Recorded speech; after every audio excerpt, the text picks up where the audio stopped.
I now call this meeting of the Amateur Detective Club to order. I am Melissa Meli, the spy. I'm Tyler Riley, cop and a half. And I'm Tristan Miller, the saucy sleuth. Today's show is brought to you by Audible. Audible is offering our listeners a free audiobook with a 30-day trial membership. Just go to audibletrial.com/ADCpod and browse the unmatched selection of audio programs. Download a title free and start listening. It's that easy. Go to audibletrial.com/ADCpod. And I have finally finished Good Omens. And now I am feverishly listening to I'll Be Gone in the Dark by Michelle McNamara with help from Billy Jensen. And it is fantastic.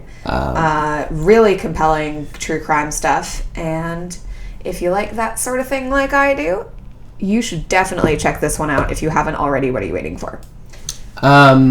Also, the next Poirot book we're going to be reading is Murder in Mesopotamia, which I think is available on Audible, so you can sure it is. Try that one out if you want. Yeah, absolutely. All right. But today we watched Agatha Christie's Poirot, The Cornish Mystery, Season 2, Episode 4 or 5? 5, yes. Yeah. And it is not about Cornish hens, which was kind of disappointing. There was a fun bit in that show Third Rock from the Sun. I hear it's good. It's very good. With Cornish game hens and the phrase Cornish gay men in like a little, malapropism. Yeah. Very fun. With John Lithgow. Oh, he's a very good actor. Yes. I like him very a good lot. Indeed. Mm-hmm. Third Rock from the Sun. Excellent show. Yeah, it is. But not the show we're talking about. It's true. What a good transition that was. Yeah. Listen, I try. Consummate professional. This is fun. The Agatha Christie Wiki That's a fun thing to say. Agatha Christie Wiki has this listed as the Cornish Mystery. The Cornish Mystery? Yep. Like the Cornish Mister? Yeah. No, Cornish Mystery. Okay. All right. Is it based off of a short story? Because I feel like it was familiar.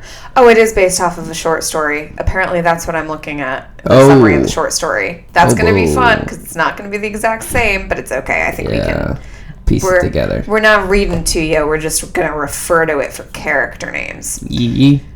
Yeah. So they are sitting in Poirot's office. It's raining outside. It's a deluge. It's very rainy. It's the perfect kind of day to be inside watching some Netflix. Which is what they're doing. Yep, it is. And what's Hastings doing? He's like trying to meditate. Yeah, he's really into like Eastern stuff in this whole episode. His tummy hurts. So he's trying to get rid of his tummy ache. He's doing some deep breathing stuff, and he's like, it's good for the pancreas? Yeah. And Poirot's like, the liver is the only thing that matters, you fool. Yeah, pretty much. And Hastings is rocking a sweater vest. Mm-hmm. It's good. And then Miss Lemon comes in. And with her weird curls. With her weird... Back at it again. Her curls plastered on her forehead. Great dress, though.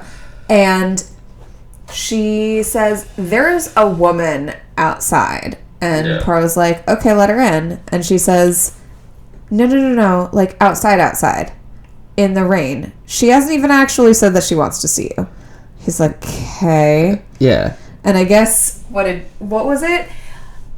Miss Lemon relays that this woman had said, something like, he'll come to me or something like that. Oh, yeah. She wants to meet him. Maybe he wants him to meet her. It's more cryptic than that. Yeah. I said it bad. But they do, out of curiosity, then get their umbrellas and go outside to meet her. It's so dramatic because she's in the middle of a field and they're the only two people and she's standing there in the rain and then they approach her. I did like the overhead umbrella shot, though.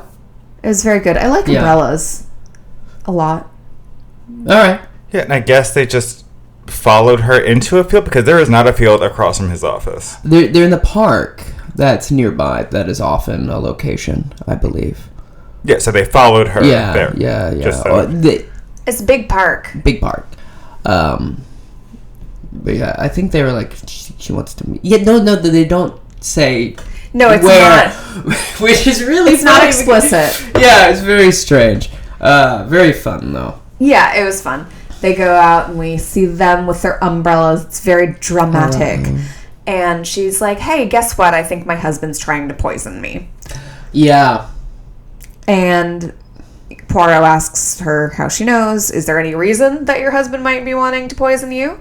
And she says, yep. There's this, he's a dentist, and he hired this, I don't know, yellow-haired hussy. Yeah. That is what they say. Yeah. Which is great. Which I say takes one to know one. Oh, boy. Okie doke. I think, once again, it is this unfortunate thing of, like, I think any, like, archaic insult like that, like, a hussy is so silly. It's so weird. It is a weird insult. Yeah, it's, like, not nice. Don't get me wrong. No. It's not pleasant, but it's like, why? How? Okay, I'm gonna look it up. Hussy? Hussy? The origin of the etymology of the word hussy. Perfect. Hussy. We do get an explanation later on in the episode because Poirot's like, what is a hussy? Yeah. And then Hastings tries to explain it to him. It's fun. Hastings and women, as per usual. Yeah. It's just a time. Because when they finally meet this yellow-haired secretary or whatever she actually is. Dental hygienist. Yeah. Hussy, by the way, late Middle English contraction of housewife. Oh. Yeah, and it just slowly became changed to mean slut. Yeah. Or trollop. That's a good one. Hoochie mama. Yeah, they do have hoochie in this, actually. Oh. Hoochie and the blowfish.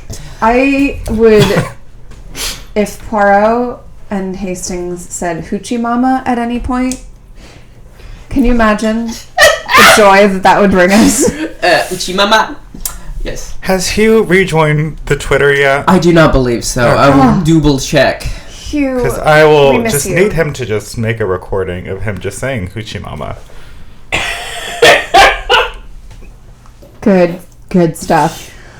So yes, when Hastings does later on finally meet this woman. Yeah, okay, so when Hastings does finally meet this woman, she is rather pretty, but he is rendered completely stunned. Yeah, and he says, a total fool. He says like something like, my God, or something ridiculous like that. Yeah, there's definitely an exclamation of sorts. It's really funny. It's like, have you not ever seen a beautiful woman before? Like, calm down. Poirot and Hastings take this under advisement and do a little investigating, and then they come to, I guess, her house the next day. Yeah, yes. They will meet you at your house tomorrow and investigate. And then they turn up to her house. By the way, they take the train from the opening sequence. It's very fun. Okay. We also should mention, though, that a big part of the reason that this woman had traveled to Poirot to begin with and did not want to be seen in his office is because she does not want a scandal. Her town is a very small town. People talk. And it's very unseemly to bring outsiders into their business. Have you heard? And they're in There's Cornwall. A rumor in St. Petersburg. Yes, they're in Cornwall. That's why the title of the episode is what it is. Yeah, though the episode was not shot in Cornwall. It was shot somewhere else that does not look like Cornwall. Oh, well. Dorset, probably. David Foster Cornwallis, is that anything? Nope. Okay. Worth checking. Always worth checking. Yes. What people don't get about irony is, or they go to this. They turn up for what? They turn up at this person's home. By the way, beautiful home, beautiful like little cottage. Yeah. I love all these English houses. Very, very cute, very homey. But they turn up and she's dead. Yeah. She's just gone, and her maid servant, whomever, whatever you want to call her, her in-house nanny for old people. Sure, that is what they call them. Which sounds like a sequel to Miss Peregrine's school for whatever. Anyway. And isn't her name it's something like Pellegrin? It's like Ferngully or something. Mrs. San Pellegrino. Pagliacci. Pengelly, right. Okay. But her maid is like, she's dead. I'm quite distraught. It's got to be the husband. He's been like touching, what is it? Plant? Weed killer. Weed killer. And then Poirot. touching plants. Sorry, plants. Ooh, nasty. You nasty man. Stay away from my ferns. Ferns, yeah. Begonias, yeah. Cacti. But Poirot asks one question, and she goes, "Are you foreign?" And he's like, "I'm from Belgium." And she's like, the whole world's insane today. And it's just like, what is... Already, no one trusts anyone from the outside, which is actually, like, good for narrative, but it was very mean to Papa Poirot. Oh, please, we deal with racism every episode. Yeah, I know. We know. Well, yeah. I mean, the whole side story of Hastings being into the Eastern medicines and meditations and stuff is, we get some terms thrown around that are less than great. Yeah. But anyway. It just feels like he's a hipster at that point. Like, yes. Yeah, he's just like Hastings into keto or whatever. Yeah. Yeah, Hastings is our hipster. Yeah. Yeah, he's eating a lot of rice, doing some mindfulness. I get it. I'm on the same boat. I'm with him on this one. Why not? By the way, the town that they live in is called Polgarwyth. I'm sure I'm pronouncing that wrong. Poltergeist. Yep. Great. So, anyway, she's dead. And... They think the husband did it, or at least the maid does. And then the husband shows up, and they're like, we should probably leave. But what's the doctor that she saw? Because she had been diagnosed with gastritis. Yes. Which sometimes results in death, apparently. So it seems, yeah. So does everything. Yeah, life. Life always results in death. Unfortunately. Or fortunately, really, when you think about it. I don't want to get into this. No, this is probably not a good road to go down. Yeah, keep thinking about this too much lately. Okay. So, so we're at the doctor's, like, gastritis, and they're like, are you sure? And because they bring up the fact that Mrs. San Pellegrino Ferngully wants or believe that her husband was poisoning her, and they reveal like her theory that he was in love, and the doctor's like, he's never been in love a day in his life. Oh yeah, not this man. And then everyone's just like, okay, but his wife though. Yeah, and he's just no, not at all. All right, very practical man. Yeah. Didn't believe in that sort of and then we get some more like bashing on foreigners, and then they leave. Yeah. So we have that, and then they go and visit her niece, and her name is Frida. Yeah. And she reminds me of the girl from Legally Blonde. Reese Witherspoon? No, the stepdaughter of the woman that's on trial in Legally Blonde. Someone in our audience. Wait, the lady from Scooby-Doo? What? The one from Scooby-Doo, Linda Cardellini? Linda Cardellini? No. So they're at this niece's house, and she's like, what? She's like, this is terrible, but my aunt was kind of a witch. Towards the end, I think she was in love with my fiance, who is like 30 years her junior. Yeah. And that was weird, and that's why I moved out, because we got into a whole big fight, because I was like, don't steal my man. Yeah, exactly. Turns out, yes, Linda Cardellini. Great. But she played Velma? Yeah, she played Velma so in cute. Like the Freddie Prinze Jr. Yeah. So cute. But in Legally Blonde, she has a perm that is similar to the niece Frida, and it's very poofy. Okay. I love poofy hair. Thanks. Says the poofiest haired person in the room at the moment. At the moment, you're giving me a run for my money, but I don't know if you're going to catch up. We'll see. And now we're meeting the fiance. Oh, yeah. Radner. He's a... hardly know her. He's a liar? No, I thought he was like a hat salesman. Is he a milliner? It's a whole shop. It's actually very good. Yeah. It's a very nice looking shop. Small business owner. Yeah. And he seems very practical. Very driven, Bad face, but he's very good at business. So funny, Christina said he's almost handsome. But, not though, right? Yeah, he's, got a little bit of a dough thing going on. It's not even that. It's that he looks mean. Oh, yeah. Even when he smiles, it's like, yeah. I don't think about it. Have you ever seen Robert De Niro smile? It's the most terrifying thing in the world. It doesn't look correct. Yeah, some people just don't look good when they smile, and that is okay. They deserve love, too. Yeah, they have rights. So we're talking to Radnor. We're not talking to them, but as the viewer, we are talking to Radnor. And he says, he is, she was pretty into me. She was pretty horny. For me specifically. Yes. Despite having the bad face. Right. Again, I disagree. I think he's got a fine face. Yeah, it's a normal face. It's like a normal person's face. Yeah. I stand by my statement. I think he is well suited for Frida. On terms of looks, not personality. They're both I feel like plain, they're on the same level. No one is dating outside of their league. They're in the same league. League of their on own. Different teams, though. But they're both national. Yes. Yeah. Oh, sorry, was that too inside baseball? Kill me. So they're talking to him, and he was like, "Yeah, she horny for me." And then what? Then they leave. They leave. That's it. That's the whole thing. And then they go back to London. Hastings and Poirot do, and then Poirot I forget says, go for it. Yeah, Poirot says that he's the husband is going to be arrested and tried before the bank holiday in August, which is coming up. So they go back to London. Yeah, they're on the Twain. Yeah, the Mark Twain. I mean, in between, while they're waiting for the train, there's a bit about women and how Hastings relays that women say that he knows women too much sometimes. To which I ask, what? Or he sympathizes too much with women or something? He understands them too well. And it's just okay. Hastings, no.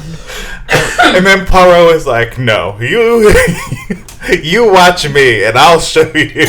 It's just the two, no women gettingest people in this universe are talking about how they know women better than each other. Oh, yeah. It's a very white man thing. Oh, yeah. For sure. It is on very funny. On brand. Yes. Ugh. All right. So we do get an arrest. They do arrest Mr. Ferngully. And so I gotta stop the podcast again. I've seen that movie probably 18 times. That tracks. Can I tell you why though? My sister's name is Krista. There's a character named Krista in it, and she was just like, "This is clearly about me." Okay. So I'm gonna watch it once a week. That makes sense. Yeah, and you got Tim Curry there, friend of the show. Got Robert Williams there. May he rest in peace. Yeah. But that slime up above him, right? I deeply love that so much. Sexual. And Tomok is there too. Yeah. I think that slime number is deeply sexual. I didn't get that from that. Oh, really? I think I only saw Ferngully once at my friend's house during a sleepover, so I don't remember it at all. Ferngully, the Last Rainforest. Yep. Yeah. Oh, I thought that was the name of the sequel. What's the sequel then? Don't know. Okay. First, anyway, we gotta stop talking about Ferngully. Okay. So I can't get into it. I can't get into how Disney screwed everything up. So we're back in London, and we find out that the body of Ferngully got exhumed. They exhume her. They show it, too. Yeah. Not the body, just the coffin. Yeah. And Jap is there now for investigatory reasons. And the coffin is engraved like it's a tombstone. Anyway, it's weird. Yeah. That's fun. Also, Jap is... Very helpful, though. Like, if you have to exhume a body, you want to make sure it's the right body you're digging up. So before you even open the coffin, it's like, clearly I have the right body. Yes. Here. For your convenience. Also, Jap is standing there watching them do this. Yeah. Like, take this coffin out of the ground, and he is sipping on a mug of coffee. Yeah. Like, well, yes, I exhume bodies every day. Let me just have my caffeine fix. Very cash. Routine. It's fun. Yeah. Yes, so they take the body out, and they, test it for poison?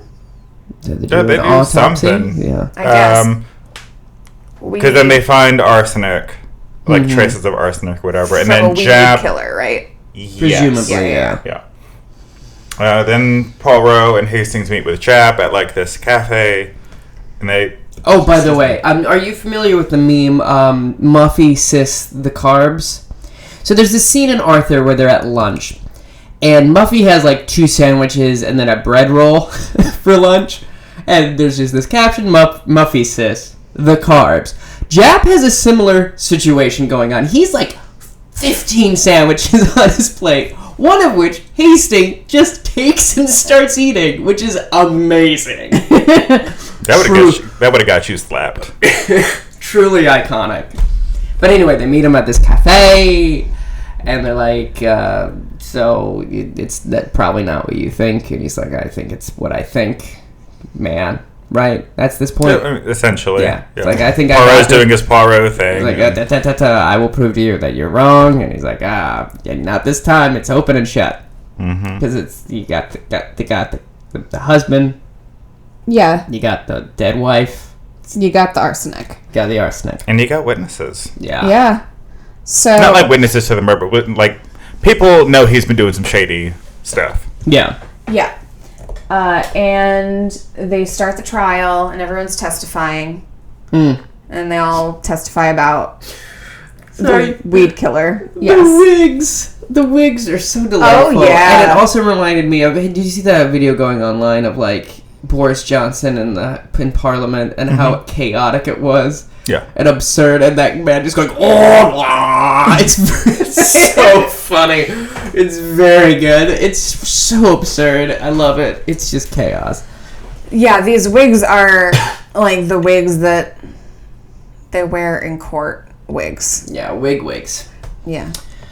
Those full-on, those good wigs. With the curls. Yeah. Those white wigs. White or gray sometimes also? No? Mostly white. All right. Yeah. Gray if you haven't laundered them. Yeah. Gross. So... in the meantime, what? How do we get to the end? Okay, I got us. So... Thank God. Radner is called to testify at the trial. Yes. Pointing the finger, and he just is acting shadier than normal, even as he's testifying. But because they want to just pin they want, the trial to move quickly and someone to be brought to justice very quickly. So I think people are just ignoring body language and certain clues. Yeah. Poirot and Hastings are, of course, there at the trial witnessing everything. Poirot and Hastings are talking after, they've been let out for the day. And Poirot comes up with a plan that is, of course, not announced to us, the viewer. We then jump to them meeting with Radner again. And Poirot slips a little piece of paper across the table and is like, Hey there, bud. Hey there, friend. How about you do us a favor and just sign this and confess? And you know what? If you do this right now, I will give you 24 hours to get the heck up out of here. How about that? It took me so long to figure out what Poirot was doing. Yeah. So Poirot says that Radner had been doing this because he did, in fact, seduce Mrs. Pennywhistle. And he wanted to... He wanted to pin the murder, he wanted Miss San Pellegrino gone. Yeah. And to pin the murder on the husband, so that the niece who he is engaged to would inherit their money. Yeah. Correct, yeah. All about money. Gotta get that green. So. Yeah. You do. It's a hard knock life. And the easiest way to get your green is by using weed killer. Hey! As we discovered earlier in this episode, nothing gets your greenhouse greener than unidentified weed killer. Hi, I'm Billy Mays with unidentified weed killer. Do you have a pesky human in your house? Has this ever happened to perhaps? You? Yeah. So speaking of which, though, we probably should do an ad break since we're almost at the end. Yeah. Oh, yeah. Hello, everyone. This is Tristan Miller, the Saucy Sleuth. I want to thank you for listening to this podcast. You can support this podcast and others like it by going to patreon.com/TristanJMiller. And you can subscribe to an RSS feed that includes all 3 of the podcasts I produce. We're also part of the Scavengers Network, which includes wonderful programming such as Myth Takes, Spooky Spouses, Historical Hotties, Blink and You'll Miss It, and several others. I highly recommend going to thescavengersnetwork.com and checking them out today. Don't forget to go to audibletrial.com/adcpod to get that free audiobook. Alright, let's get back to the mystery. And we're back. So, Hastings, while they're questioning Radnor, trying to convince him to sign this paper, it looks out the window and says, "See those 2 men out there? Mm-hmm. They have been hired to stop you if you try to run or whatever." Yeah, they're gonna keep an eye on you. Yeah, exactly. They've been following you this whole time, and you didn't Unless even know you sign that paper confessing, and we'll give you this 24-hour head start. Just gotta sign the paper. And so he does sign the paper, and Poirot says, "Hastings, why don't you give the signal to the men to call them off?" And he lowers and then raises the shade in rapid succession, and then he goes and kind of gets a head start, and they're like, "Great, let's go straight to the police with this confession." And Poirot's like, "Hastings, when did you hire those men?" And he's like, I didn't. I just saw them on the way in, and then I lied. And Poirot's like, "Heck yeah, you have been learning something from me." I don't know if he says that. No, he says maybe the meditation has been actually working your gray skills. And he's like, "Maybe it's the rice." And he's like, "I hope not." Oh, yeah. And in this episode, every single thing that Hastings eats, he gets a disapproving look. It does not matter what it is. It is finger sandwiches, disapproving look. Stealing people's sandwiches. Hastings. Sis, the carbs. Yeah. So they do catch Radnor. Yeah, well, it's not seen. Yeah. But presumably they do. They go back to the courthouse. They hand someone the confession to present at the trial, and then they're like, "We got to get out of here." But before that, Hastings is like, "Oh, by the way, we did give him a 24-hour head start, just to be perfectly honest." And Poirot's face is like, "Why did you say that?" Yeah. It's very fun. Yeah. And then they drive off in a carriage because they don't want to confront Jap about it, because Poirot's like, "I don't want to do that. I just don't want to deal with it." And then a police officer runs up to Jap and tells him, and he literally shouts Poirot and then shakes his fist. It's so corny. I love it so much. It's Cornwall, if you will. It's Cornish. It's Dorset. So, what do we think of the episode? Of all the Poirot episodes I've seen, this is the most recent. Oh, you got me. 0 stashes.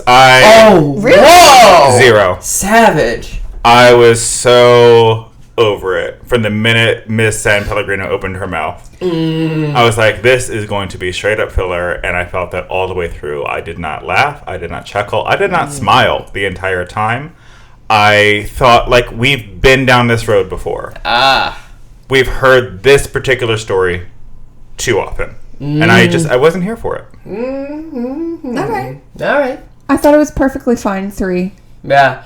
I'd say a 3, though I will note that, like, it had couple points where I did laugh out loud. Yeah. Which I don't normally do at Poirot. I mostly go... But, like, one of the moments was the shaking of the fist. I thought that was hysterical. Yeah. But, yeah, in general, it was... I was on my phone for most of it. I'm going to be honest. Like, I was just, like, not into it in the same way, like... Yeah, there were entire portions where I was not paying attention. Yeah. And I was okay. And that should not be the case with a murder mystery, I don't think. So, I give it a, like, 2.5, 3. Yeah. Like, perfectly... It's certainly there. It is an episode of Agatha Christie's Poirot. You know, you can't bat 1,000. Okay, I give it a 1 then, because it is an episode. Yeah. It does have a beginning, middle, and end. Yeah. So, on average, a 2. Great, yeah, basically. Which is fine. Anything we want to add? Tip your servers. Yeah, if you can afford to go out, you can afford to tip. Yeah. That's always been. Always. If you don't want to tip, go to a Burger King. Yep. And also in terms of the whole Boris Johnson and things that are going on over there, it is a real situation that is affecting a lot of people. Mm-hmm. And it's a mess, and it's a mess that's going to affect everywhere, essentially. Mm-hmm. And it's really troubling, and so just wanted to make that clear that it's a very real thing. It's a real threat. The whole Ireland thing is gearing up again, and that's... All right, I think that's it, and I'm the one who called it to order, so I gotta call it to a close. That's how we do here. My name is Melissa Meli. No, we don't do that at the end. Okay. We can. This has been a meeting of the Amateur Detective Club, and I now call this meeting to adjournment. Gavel sound. Order!